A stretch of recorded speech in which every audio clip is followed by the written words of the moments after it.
बिस्मिल्लाहिर्रहमानिर्रहीम। अस्सलाम वालेकुम। आप देख रहे हैं यूट्यूब चैनल आम सी बातें। हुकूमत को सुप्रीम कोर्ट के 3 रुकनी बेंच पर एतमाद नहीं है और अल्लामा साद हुसैन रिजवी का इंतखाबात के हवाले से मौक़िफ़। इस वीडियो में हम इसी के मुतालिक बात करेंगे।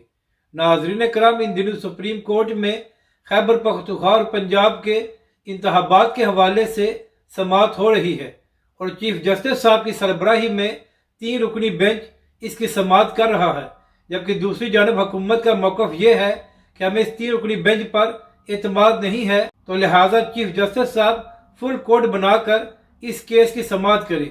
और नाज़रीन कराम, हुकूमत का मौक़िफ़ ये भी सामने आ रहा है कि ये 3 रुकनी बेंच इमरान खान का हमायती है, तो लिहाजा इससे फैसला इमरान खान के हक में आएगा, तो चीफ जस्टिस साहब फुल कोर्ट बनाएं।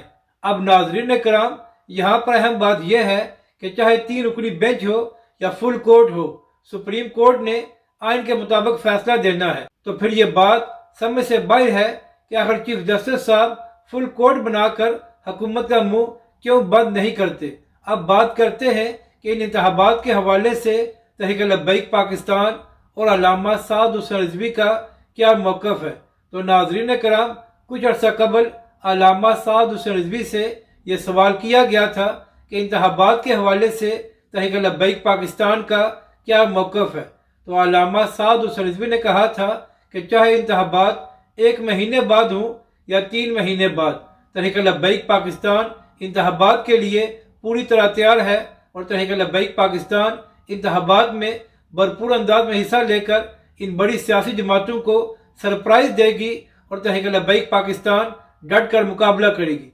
यानी कि नाज़रीन कराम, अल्लामा साद हुसैन रिजवी ने कहा था कि हमें इससे फ़र्क नहीं पड़ता कि इंतखाबात 90 दिन के बाद होते हैं या 1 महीने बाद, तहरीक लब्बैक पाकिस्तान इसके लिए पूरी तरह तैयार है और हमने मुकाबला करना है। अपनी राय का ज़रूर इज़हार करें कि आपको यह वीडियो कैसी लगी और हमारे इस चैनल को भी सब्सक्राइब करें।